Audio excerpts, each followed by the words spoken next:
Hello bachcho. So let's read this question. The question is, in electromagnetic theory, the electric and magnetic phenomena are related to each other. Therefore, the dimensions of electric and magnetic phenomena must also be related to each other. In the question below, E and B stands for the dimension of electric field and magnetic field respectively, while E naught and mu naught E stands for the dimensions of permittivity and permeability of free space respectively. L and T represents the dimension of length and time. All the quantities are in SI unit and there are two questions in the paragraph, the questions below, and the relation between E and V is. देखिए, तो हमसे question में कह रहे हैं हमारे पास E और B इनमें कुछ ना कुछ रिलेशन होता है, तो इनकी डायमेंशंस में भी रिलेशन हो चाहिए, विच इज फैक्ट. तो हमसे बोल रहे हैं कि अगर E नॉट, एप्सिलॉन नॉट और म्यू नॉट ये परमिटिविटी और परमिएबिलिटी है, और L और T हमारी लेंथ और टाइम की डायमेंशंस हैं, और ये SI यूनिट में, तो हमें E और B के बीच में रिलेशन बताना है. अब यहाँ पर एक चीज़ और लिखी है, there are two question paragraph, इसको हमें इग्नोर करना है, ठीक है, बिकॉज हमारे पास सिंपल एक ही क्वेश्चन है. सो लेट्स राइट आवर की कंसेप्ट फर्स्ट. तो जो हमारा की कंसेप्ट है वो है डायमेंशनल एनालिसिस, वो है डायमेंशनल एनालिसिस.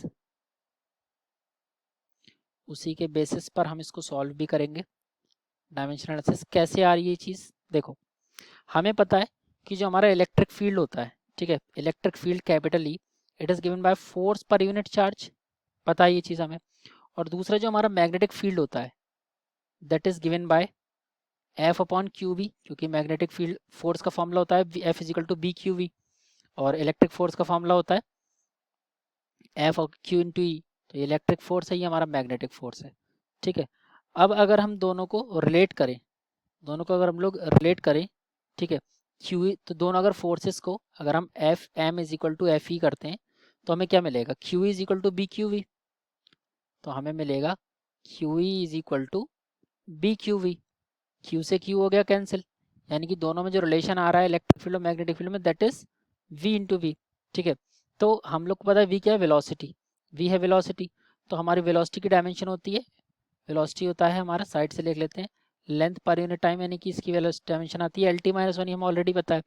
तो इसलिए हम लोग यहाँ पर लिख सकते हैं कि डायमेंशन ऑफ ई, ई हमारा ई है, ई इसको हम लोग लिख सकते हैं it is equal to the B, और इसकी dimension L T minus one, तो ये एल और ये हो गया टी माइनस वन. तो E is equal to B L T minus one, E is equal to B L T minus one, यानी कि ऑप्शन सी हमारा सही हो जाएगा, ठीक है.